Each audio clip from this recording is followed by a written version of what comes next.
Sahkan RUU perampasan aset atau rakyat sendiri yang rampas aset DPR. Apa ini guys? Oke, kita lihat dulu. Si rumah Saroni dijarah guys. Definisi kalau nggak bisa disahkan undang-undang perampasan aset, biar rakyat yang turun tangan sendiri. Ini baru bener gua acungi jempol daripada merusak fasilitas umum kan. Mending langsung aja lah ke rumah anggota DPR-nya. Gila kan? Ini paling gomnya nih. Dapat surat tanahnya Saroni. Kalian nonton. Oke, assalamualaikum warahmatullahi taala wabarakatuh. Islam, Kristen, damai dulu. Kita bahas Indonesia dulu, udah ricuh banget nih. Nah, kita bahas Indonesia. Kenapa kita harus bahas Indonesia? Karena Islam, Kristen, Hindu, Buddha ada di sana. Dan kita wajib memperjuangkan hak. Nah, hari ini kita akan membahas bagaimana yang terjadi polemik-polemik dalam perdemoan. Nah, menuntut keadilan daripada pemerintah. Pertama kita akan melihat kasus kemarin ya, di mana penjarahan daripada rumahnya Ahmad Syaroni, apa-apa saja yang ditemukan. Pertama ada anak kecil. Wah, kenapa anak kecil ini tertawa? Mari kita lihat videonya. Let's go. Dia dapat apa? Jam tangan Richard Mille seharga 11,7 miliar rupiah. Wah, nggak akan tenang ini tidurnya Ahmad Syaroni nih. Kenapa nggak bisa tenang? 11M coy. 11M uangnya segudang ditumpuk dalam satu buah jam. Dan itu sekarang berada di tangan bocil. Detik bocil itu nggak tahu, ditawar 2 juta dijual. Mampus bocil itu, kena pasal ya guys ya. Bagaimana kemudian Ahmad Syaroni yang katanya berliburan ke Singapura. Wah, shock batin guys. Coba nih kalian bayangin ya, jadi Ahmad Syaroni ya, lagi santai, lagi liburan, tiba-tiba ngelihat, anjir, rumah gue. Dia kira dia dengan pergi ke Singapura udah aman, ternyata nggak aman guys ya. Kembali dijarah, dan hasil jarahannya juga luar biasa ya guys ya, yaitu didapati yaitu jam Richard Mille 11M. Anjir, kaya 11M coy, bukan 11.000, 11 miliar. Namun bagaimana hukumnya bang dalam Islam? Bentar lagi kita bahas, santai. Kita lihat dulu videonya baru kita bahas ya. Oke, Richard Mille yang pertama ya. Oke, ada video kedua. Apalagi yang dijarah? Itu apa tuh? Ada foto Saroni bareng Kutang, bareng ini, bareng HB, bareng Kutang. Ada foto Saroni bareng HB. Barang HB. Gila. Ini lo yang HB, barang HB. Tadi kata dia apa? Foto Syaroni barang Kutang. Foto Syaroni barang HB. Oh, BH, astagfirullah. Oh iya. Siap bang? Bagi-bagi bang. Astagfirullah. BH, HB, foto Saroni bareng HB. Iya, foto Saroni bareng HB guys. Nih, ada foto Saroni tuh. Bayangin lu Saroni, bayangin. HP mahal itu, ya, HB mahal ya benar. Foto Saroni tuh. Waduh ya, Saroni, ada foto Saroni tuh. Ganteng banget fotonya tuh. Ganteng banget ya bang. Kebanyakan makan duit rakyat jadi ganteng. Kebanyakan makan duit rakyat. Iya, kebanyakan makan duit rakyat deh bang. Kebanyakan makan duit rakyat, omongannya nggak merakyat lagi deh. Mantap bang. Nah tapi gini guys ya, demo ngejarah ya. Sebelum kita bahas hukumnya, kadang kita harus punya perikemanusiaan juga guys. Detik kalian membongkar aib, itu kan namanya membongkar aib ya. Bukan bongkar aib sih, kayak mempermalukan ya. Ngapain sampai sempak-sempaknya guys dikasih. Yang kalian emosikan saja. Tapi kalau dalam hal seperti itu apa ya, ta'dib ya, berbicara tentang adab. Kita orang Islam ini beradab. Kalau seandainya Islam ya, itu kan di luar adab ya. Itu kan barang yang sifatnya privacy. Tapi mungkin ya gimana kita mau nilai ya teman-teman ya. Tapi lebih ke ya, orang namanya masyarakat udah menggebu-gebu ya. Jadi apapun ya udah, pokoknya udah kayak kalian nih, udah dendam kesumat. Tahu nggak dendam kesumat? Dendam kalau kalian udah bisa balas, kalau bisa lebih, paham nggak? Kalau dendam doang balasnya setimpal. Kalau dendam kesumat, gua harus balas 2 kali lipat lebih berat daripada apa yang dia pernah buat ke gua. Nah mungkin karena efek dendam kesumat lah yang membuat orang-orang pada seperti itu ya. Oke, kita saksikan lagi apa-apa aja yang ada, baru kita bahas nantinya ya guys ya. Nah, termasuk kita akan membahas hukum demo apa sih Bang Daman? Iya, let's go. Lanjut, ada apa lagi?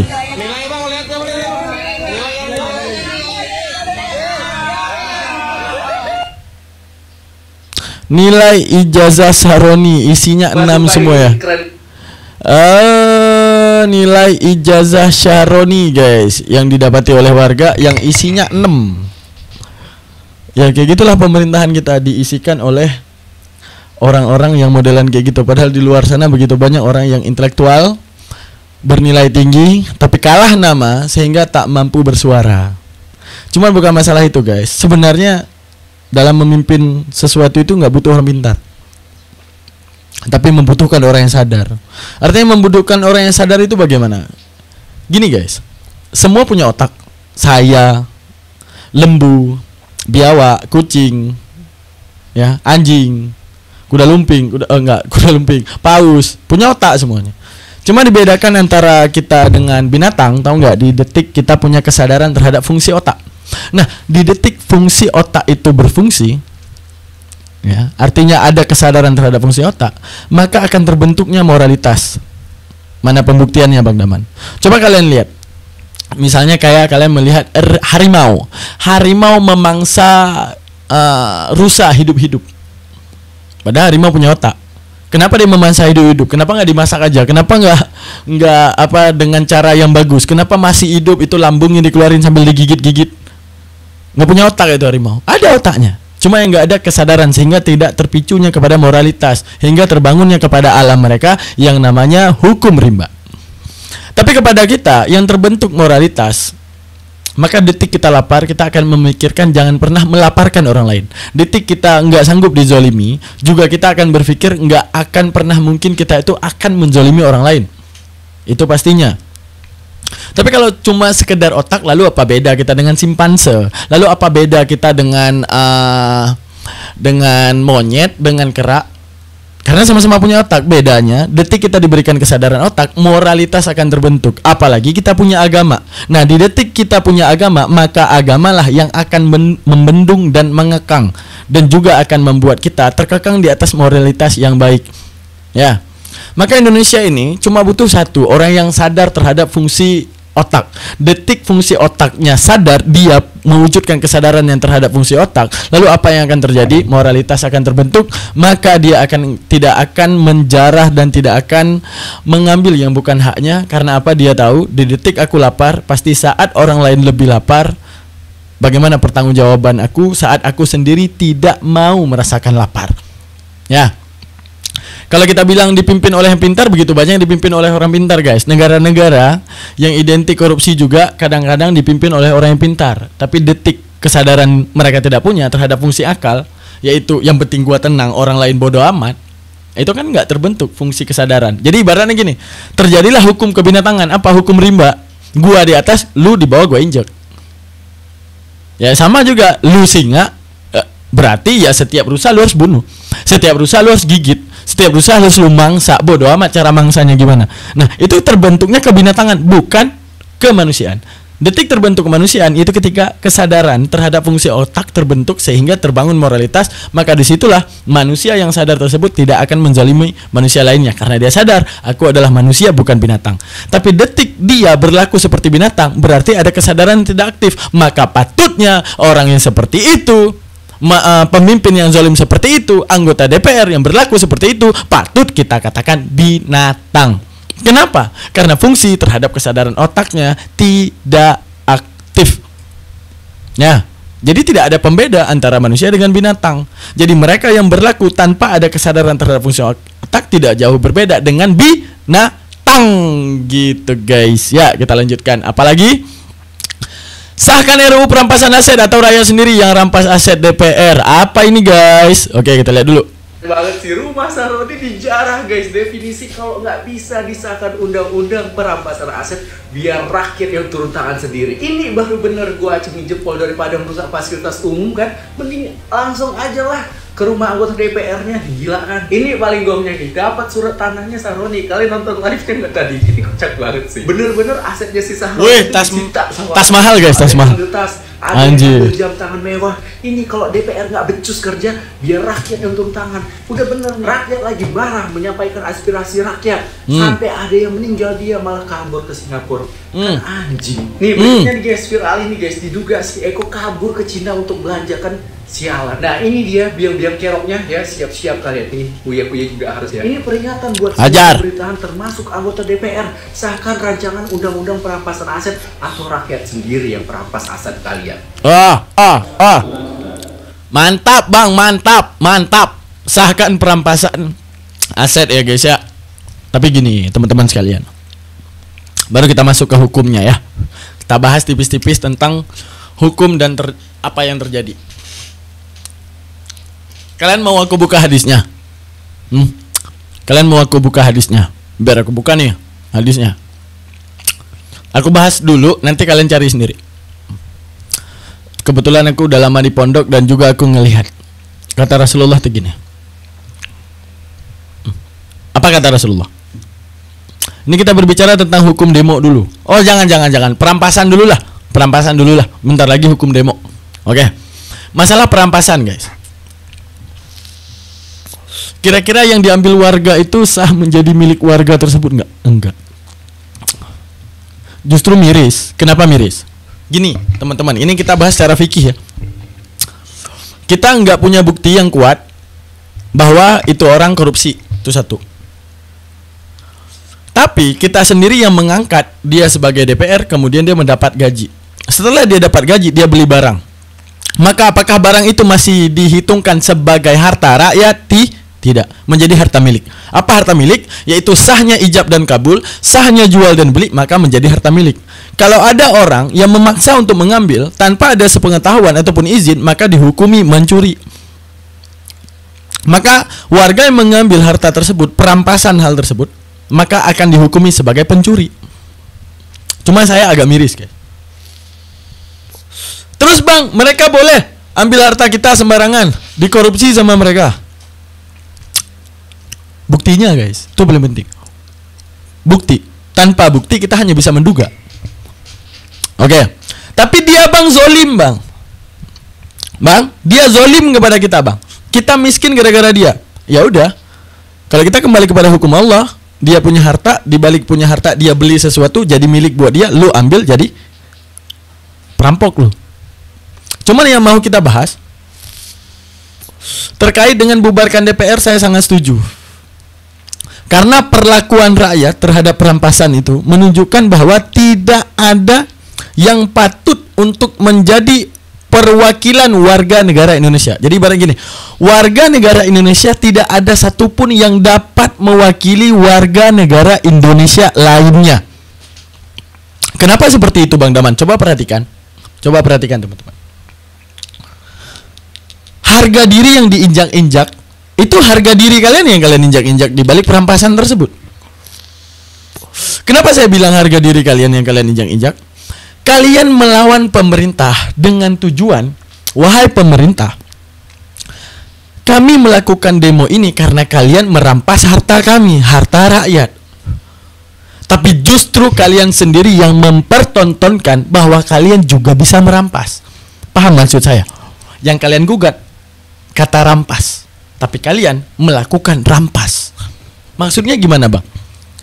Kalau kalian mau jadi rakyat yang keren, itu detik kalian gerebek rumahnya, kalian hancurin semua hartanya. Oke, kalian hancurin, tidak ada speser pun yang kalian ambil. Respect, kalian orang yang luar biasa. Kenapa? Harga diri men. Lu ngerampas harta gua nggak akan pernah ngerampas harta lu. Selesai. Tapi gua hancurin harta lu karena gua kesal dengan perlakuan lu. Oke, aman. Perwujudan rasa kesal. Atau ngerampas aja bang, mubazir, kasihan hartanya. Oke, rampas. Setelah itu kalian kumpulkan pada satu tempat.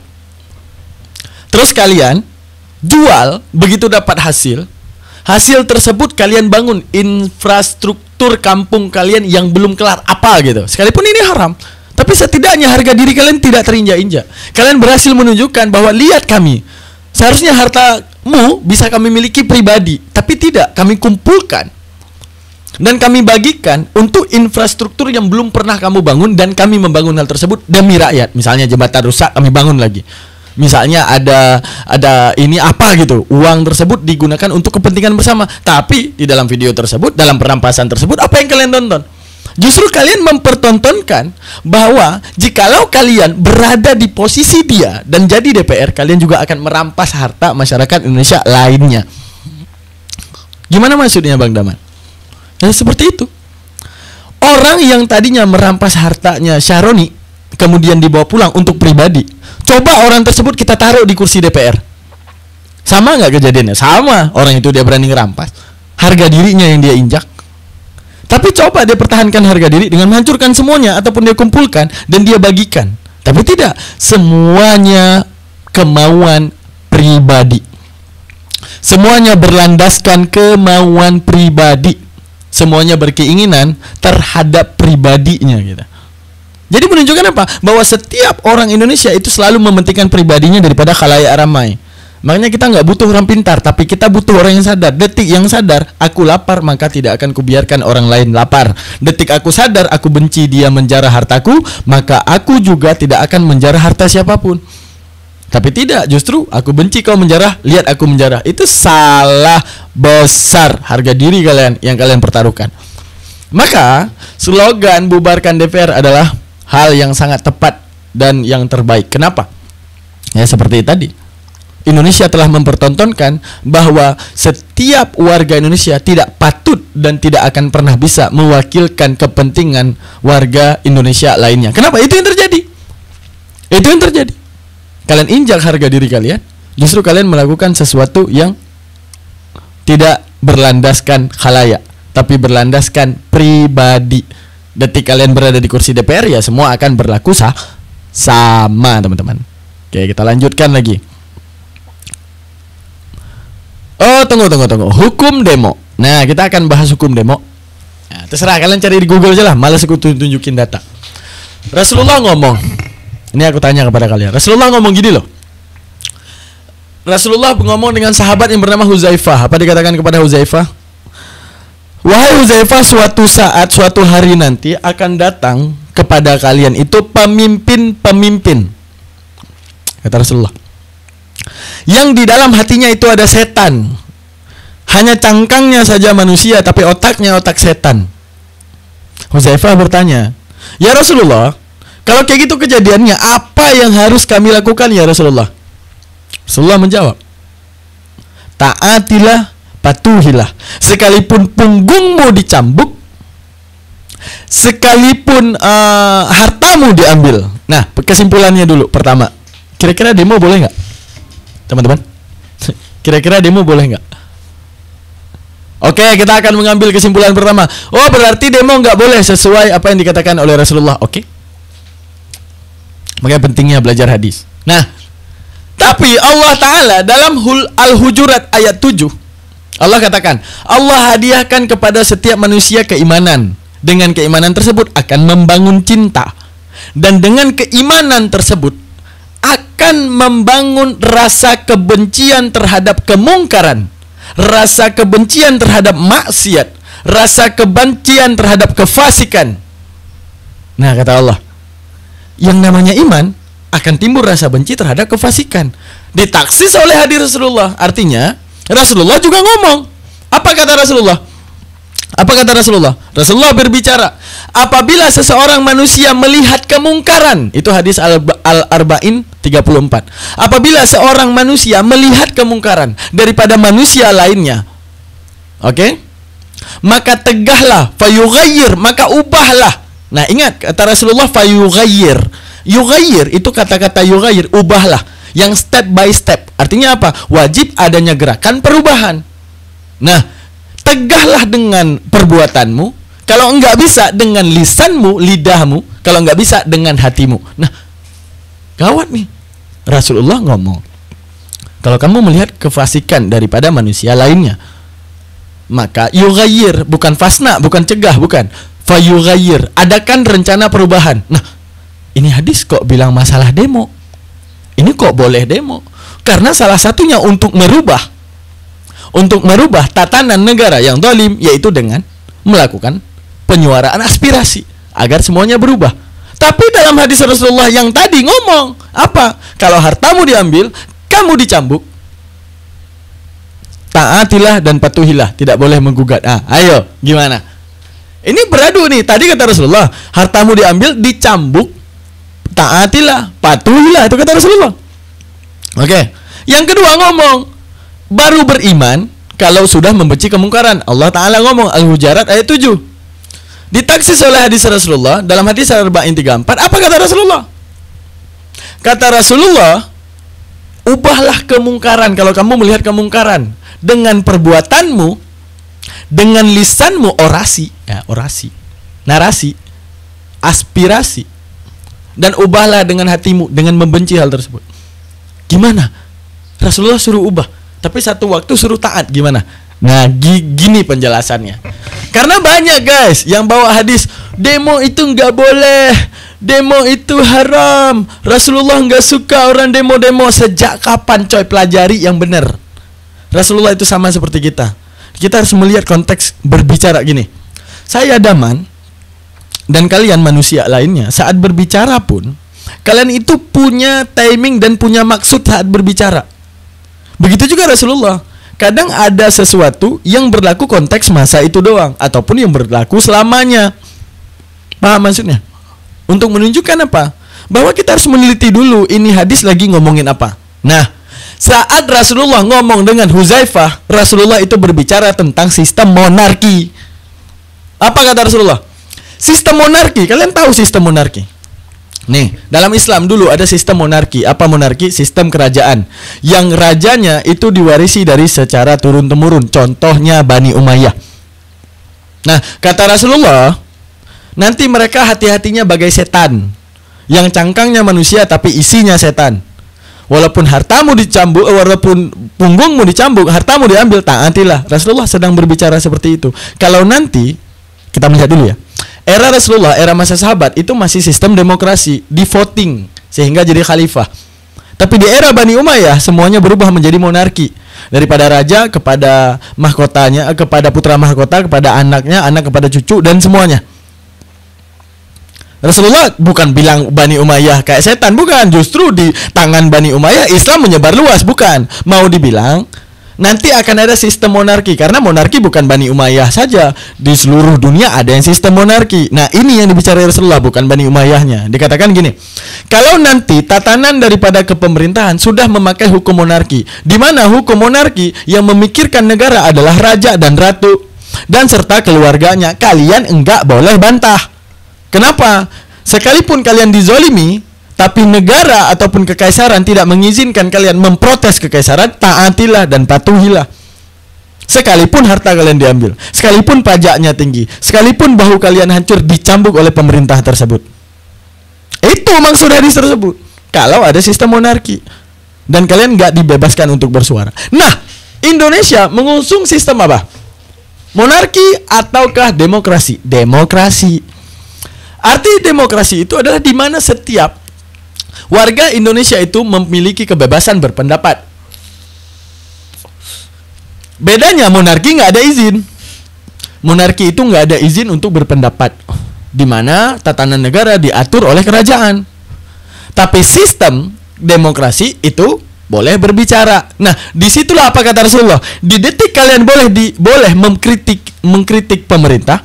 Di detik kalian boleh bersuara. Apa kata Rasulullah? Kalau kamu melihat kemungkaran, tegah dengan perbuatan. Fayughayyir, lakukan adegan perubahan. Makanya adanya demo.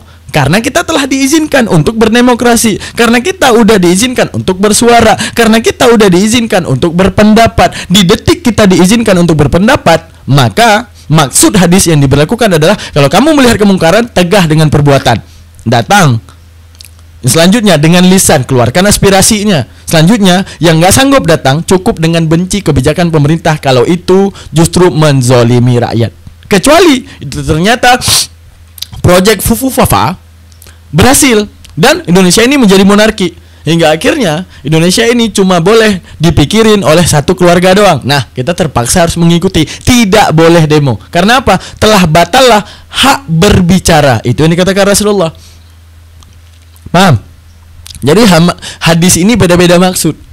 Kalau sistemnya demokrasi, nggak apa-apa, tegah kalau kamu melihat kemungkaran. Tapi kalau sistemnya monarki, cukup taat sekalipun dicambuk dan diambil hartamu. Gitu teman-teman sekalian. Jadi hukum daripada demo itu dibolehkan karena negara kita Indonesia mengusung sistem apa teman-teman? Sistem demokrasi di mana setiap warga Indonesia layak dan berhak untuk berpendapat. Ya, udah paham ya? Kita lanjutkan lagi.